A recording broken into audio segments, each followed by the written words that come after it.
दोस्तों बारिश किसको नहीं पसंद है। बारिश का मौसम सबको अति प्रिय होता है। लेकिन एक प्रश्न जो कि बचपन से ही हम लोग के मन में रहता है कि बारिश कैसे होता था।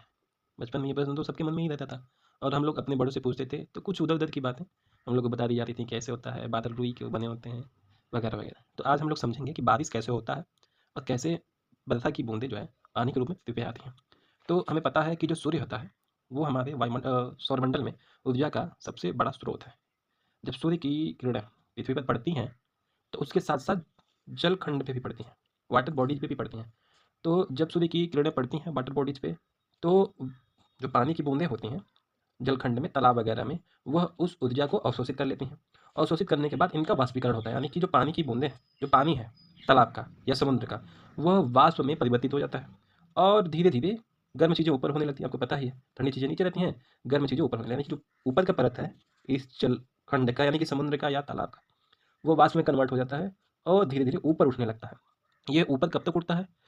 क्योंकि जब तक कि इसके जो सराउंडिंग है, जो वाष्प का जो बूंद उड़ रहा है ऊपर, जल का जो बूंद ऊपर उड़ रहा है वाष्प बन के, वह तब तक ऊपर जाता है जब तक इसका जो सराउंडिंग है, इसके जो किनारे ठंडा है और यह गर्म है, तब तक उड़ता रहेगा। ज्यों ही जो इसके अगल बगल का टेम्परेचर इससे अधिक होगा और यह कम होगा, त्यों वह ऊपर जाना बंद हो जाएगा और वहीं उसका संघनन हो जाएगा।